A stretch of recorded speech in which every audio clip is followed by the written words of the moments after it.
Hey guys, Dylan here. This is another mock review of a older self mock of mine named Jago. Jago went through a lot of transformations.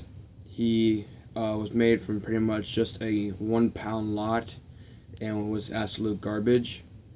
I then took apart my Toa Mari Nuparu in order to make him better, but because he had a Toa Metru chest, he looked a lot like Toa Nadiki, so I had to change that a little bit.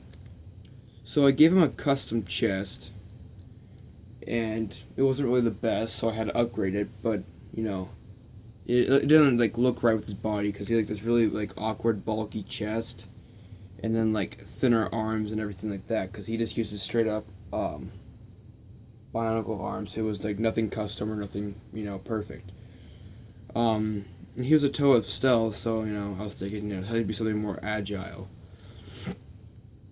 So, I, changed up the chest a few times.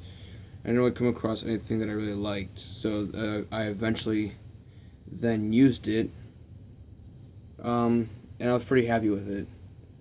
He had one big sword, and then two medium-sized sword, and then a dagger.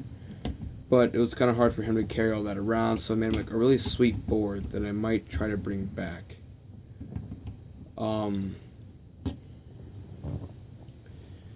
But how he got to this point is, I really wanted to make Jago, but I didn't have, a lot of the pieces that I needed to make it.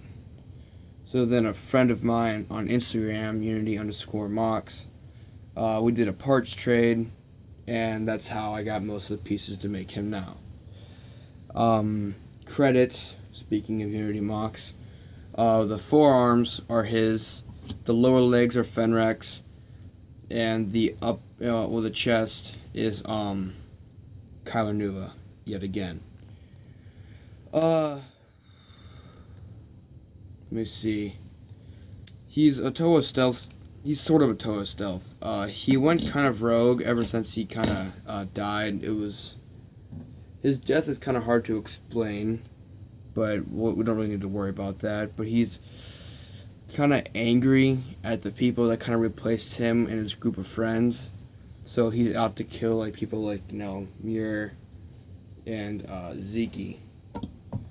Zeke is probably my next mock review because I mentioned him quite a bit. But yeah, so his swords is something that started the whole hype for him, because everyone fell in love with the swords. So here's two different ways he's able to hold his blades. His blades are named Ivory and Ebony. It came from a really big part of my life. Yet again, because I kind of went in and out of this. I was a real big fan of Devils May Cry, the video game, and he had two guns, one ivory, one ebony, because it's the perfect balance. So I made a mock, and it had two guns, one ivory, one ebony. And so Jago and that mock didn't get along, so eventually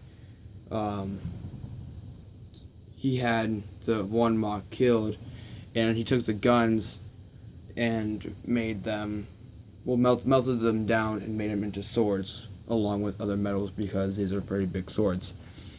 But much like Devils May Cry, the guns never needed to be reloaded, because they were, magic and everything like that. And since that they are now swords, instead of never have to be reloaded, they never have to be sharpened, so they're always, extremely sharp. That's really it for, his whole story and everything like that. But right now, he's pretty much just, on the kill for pretty much anyone who stole his place or double-crossed him. And he was kind of famous for double-crossing, so it's kind of ironic that he doesn't like that, even though he should expect it coming, because that's all he ever really did. But there's my review for Jago. Please like and subscribe. I'll see you next time.